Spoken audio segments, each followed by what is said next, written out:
today's episode of The Stream, we are exploring the United States being the world's biggest jailer. They incarcerate more prisoners than anywhere else in the world, and they've also exported a very controversial form of imprisonment known as solitary confinement, where you can be kept in isolation for up to 23 hours a day for years on end. The Jazerra documentary series Faultlines has made a film about this. It's the story of Dennis Wayne Hope, who was kept in solitary confinement for 27 years. Have a look. Dennis, pretend I don't know anything about this practice. How would you explain it to me? It's an extreme form of isolation. I think it's designed to break you. You feel it. There's a part of you that's gone. And there's always that fear of, losing your mind. There were things that I would do to try to make sure that I was in touch with, reality. And sometimes, like what? Well, sometimes I would bite my oxygen and just see, just how far I bit like that. It let me know that I'm alive, that I can feel pain. Helping us with that discussion, Jeremy Young, senior producer at Faultlines, who worked on the box.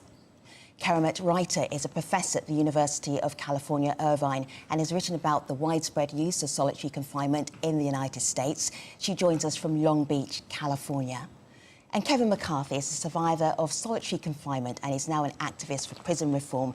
He joins us from Berkeley, California. Thank you all for being here. This idea, Jeremy, of being isolated for years and years at a time. Dennis Wayne Hope, why did you want to tell his story? Well, I think one of the things that's amazing about Dennis is that 27 years is such a long period of time to spend in isolation. And he's managed to figure out a way to cope with it. And he's very lucid, and he's witnessed so much during his time in solitary confinement. He's just like an incredible person who can explain the practice to us. Karamet, when we're looking at solitary confinement across the United States, it's used a lot, and in what circumstances? If you could boil down the circumstances in which it's used.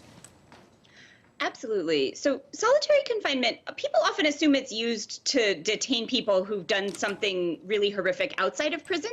But in practice, it's used to detain people who break in-prison rules.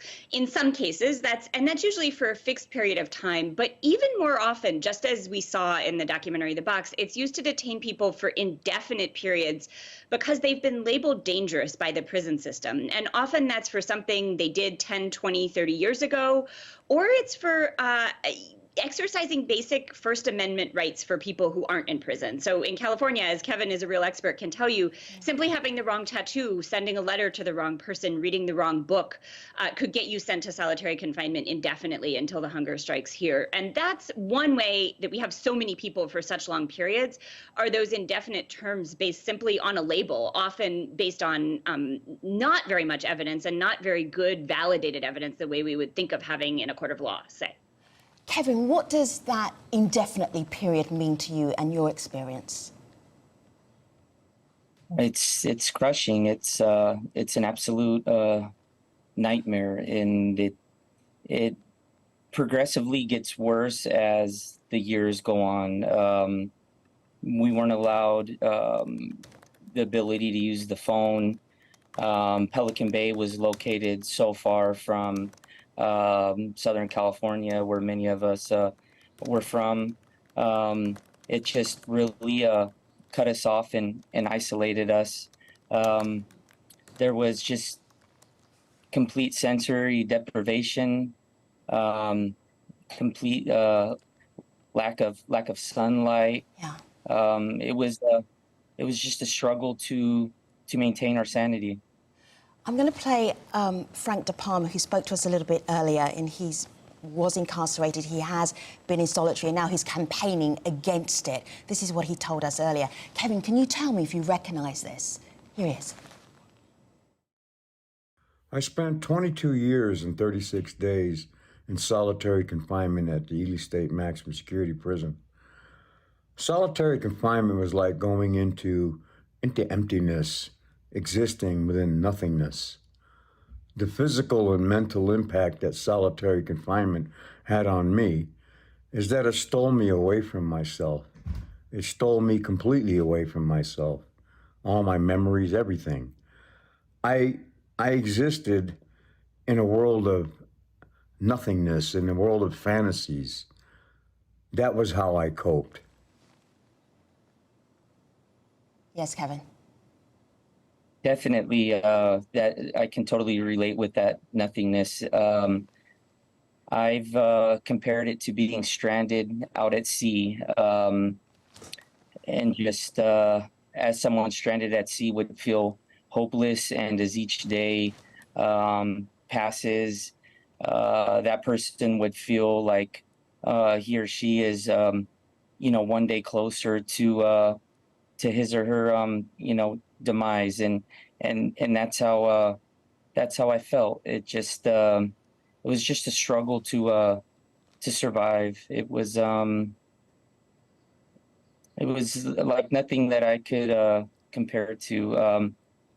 Maybe like living in one's bathroom indefinitely and not knowing when one would get out of there. It was hard to find reason to live.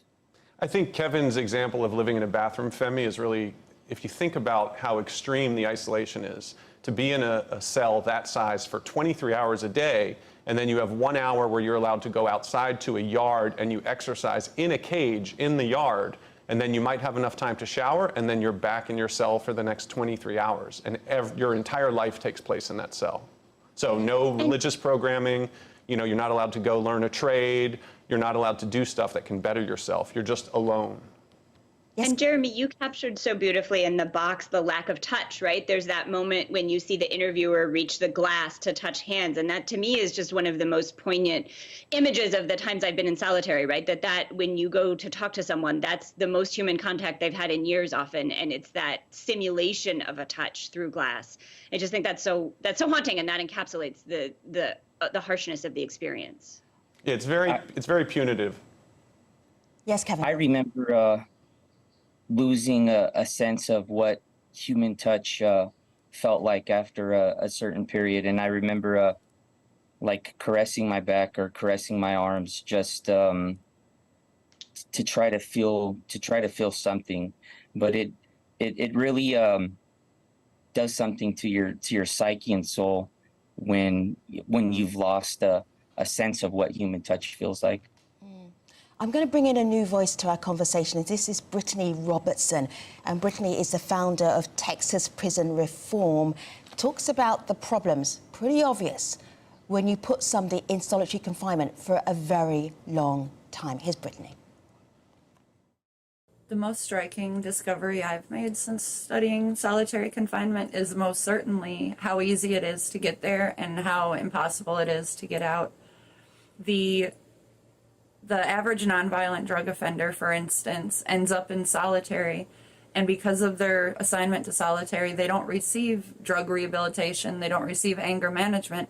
So essentially, we're taking somebody who has struggled with their individual coping skills, their problem-solving skills, often affected by trauma, and we're isolating them to further create a sense of self-coping. Karamet, I see you nodding. Articulate your nod. I think we're only beginning to understand. I often say that we've been running a mass experiment with solitary confinement, particularly over the last few decades, and we're just beginning to understand the depth of the harm that we create, I think, as we talk to people like Kevin and see films like The Box and meet people like Brittany. People experience in the moment severe psychological trauma, as Kevin talked about, right? I mean, things that resemble serious post-traumatic stress disorder symptoms, hallucinations, problems with sleep. And that goes on, right? Not touching someone for years or decades at a time is a hard thing to get beyond. And, one of the most haunting things people have described to me is how you lose a sense of self. There aren't mirrors in solitary confinement usually. And so people might go years at a time without even seeing their own face, let alone normal human expressions on someone else's face. And I think that's just, one of many ways in which this practice can be incredibly destructive. Jamie, I find that often when, as journalists, we tell stories about people in prison being maltreated, the audience wants to know, well, what did they do? What did they do? And I'm not sure it's relevant when you talk about human rights and what would be a good way to behave to somebody. Kevin, I hear you wanting to jump in. Go ahead. You know, in the state of California, the Department of Corrections would send people to solitary confinement indefinitely for being labeled a prison gang affiliate. But that policy was often abused. They would use, you know, solitary to silence jailhouse lawyers, activists, people who were organizers, people who they feared. But, you know, they couldn't put someone in solitary because they feared them. You know, that would be against the law. So what they do is they label that person as a prison gang affiliate and you know, keep them there indefinitely. But the grounds for prison gang affiliation validation were just so broad. Literature could be used. You know, I recently graduated from UC Berkeley, and some of the literature that we read in my ethnic studies courses was literature that the California Department of Corrections used to label somebody as a gang affiliate. It's just the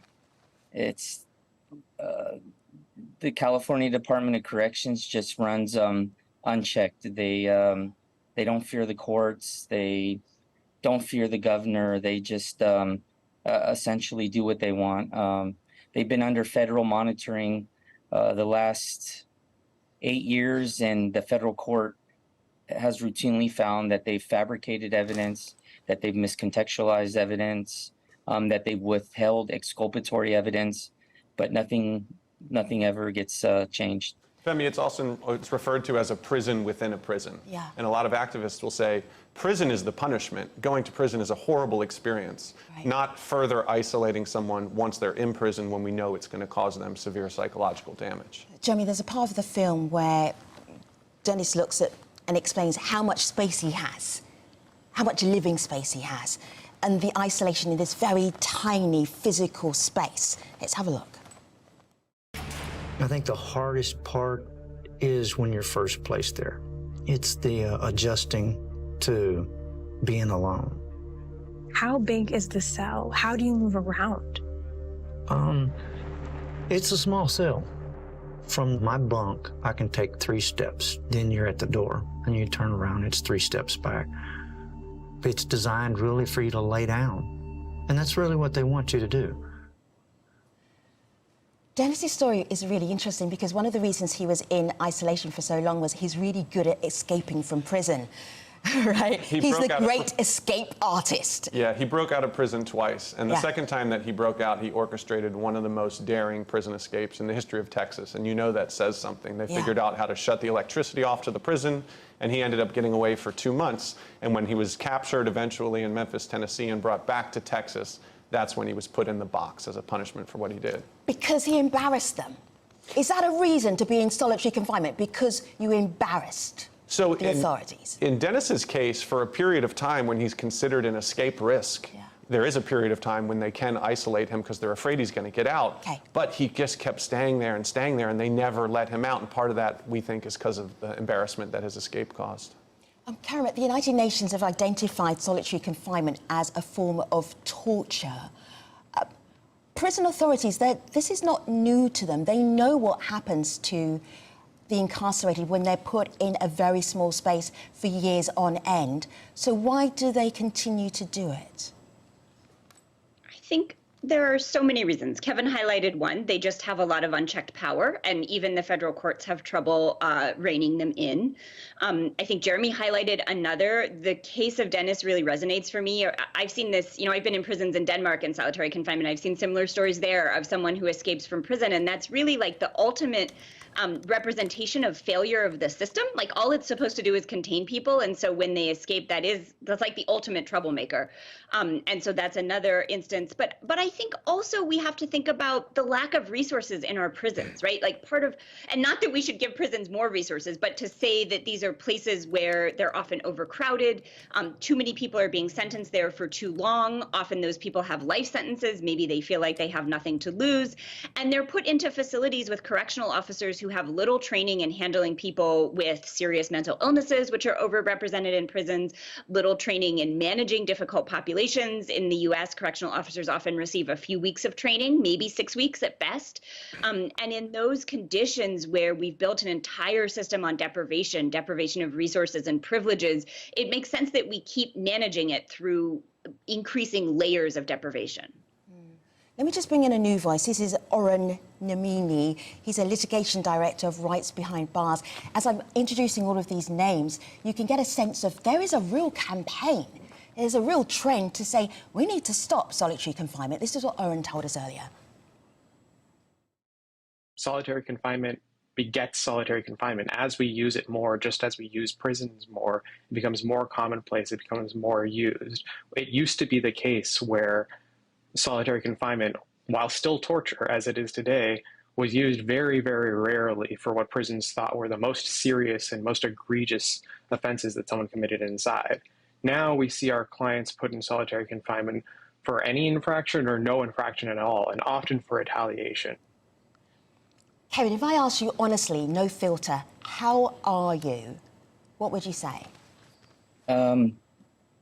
I'm still grappling with the effects of solitary confinement. And, just going back to your last question, why they use solitary confinement so much, I think one reason which goes overlooked and that really the public isn't aware of is that the Department of Corrections receives roughly $20,000 more per year per person housed in solitary confinement than in the general population. Oh, it's good business then, right? We're essentially treated as your product. marketable. Amazing. Yeah, go ahead. I have night terrors. It's difficult for me to sleep. Large crowds, make me uneasy. I remember after I first paroled and being around a large group of people, I remember just going into the bathroom and, sitting there because it was just just too much. I've known, quite a few people who've paroled after being in solitary confinement for extensive periods, and they've developed substance abuse issues, mental health issues. Just nothing good comes out of it, and it's just a shame. It's an outdated practice, and it needs to end. Femi, we actually know that extreme isolation can change the brain, and those changes in your brain can be permanent. So it's likely that Kevin, due to the amount of time he spent in isolation, had a permanent impact on his brain. Both, physically we're talking about. Dennis told you about some of the things that he saw while he was in isolation and how people were hurting themselves.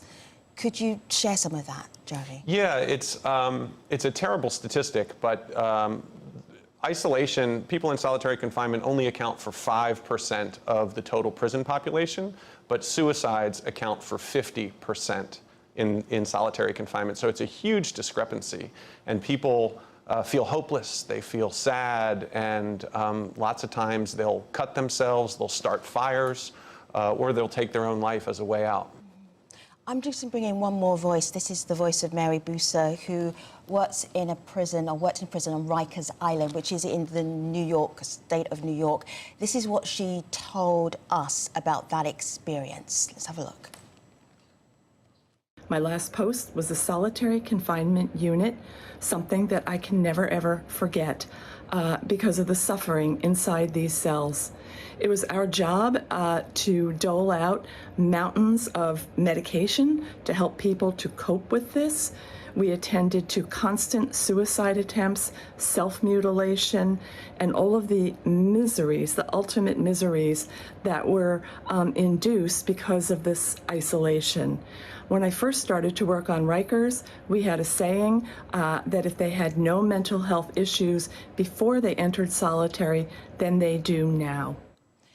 Kevin, you are campaigning to change solitary confinement, and you are studying to be a lawyer to do that.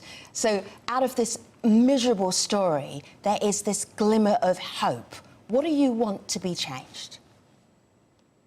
I'd like to see solitary confinement abolished. There's no reason, for us to continue the use of solitary confinement, and for that end, there's no reason for us to continue using prisons. They don't make the public any safer. They don't rehabilitate people. When people have their needs met, they don't commit crime.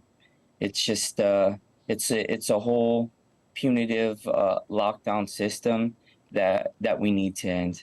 One of the compelling arguments against solitary confinement is that the overwhelming majority of these people are going to get out of prison someday. So do you want to be behind someone at the supermarket or at a red light who we know we've inflicted severe psychological damage on that person? Sure. Probably not. I'm looking... Yes, Karen, go ahead. I was going to say, I think it's so important to remember Kevin is so incredibly articulate about his experiences, and he's been such a central advocate against these policies, but he's the success story, right? I mean, this is the person who's able to come on Al Jazeera and talk to us and who was able to survive, and who I wrote to Kevin when he was in Pelican Bay for years, and I remember just being in awe of his ability to survive. Many people don't have that ability, right? And so when we talk about the people experiencing these conditions, we think about Kevin or Dennis, these incredibly articulate people who are able to come forward and tell their story, but so many more are actually broken, and they get out too, right? And I think we also lose sight of how many people experience these conditions. We often talk about a few hundred here, a few percentage of the population, but over time, we're talking about as many as 1 in every 4, 1 in every 3 people who experience some solitary. I'm just going to show a map here on my laptop of where solitary confinement is used across the US. In Delaware, not used at all, 1% in Virginia, and over in Nevada, 25% of the prison population is in solitary confinement. Karamet, just very briefly, how do you stop that? Is that a viable thing to ask prison authorities to say, we need to reduce the number of people you're putting into solitary confinement? Can that be done? I think we've made incredible progress in that realm of, thanks to people like Kevin, right? I mean, we have a national stop solitary movement now, and we are seeing reductions. We've seen some states, Washington State has made incredible inroads, drastically reducing their populations. We've seen it in Europe also. We see models in other countries. A number of states, Colorado, Mississippi, famously have drastically reduced their population. So there are models, and there are models all over the country of reducing reliance on these conditions.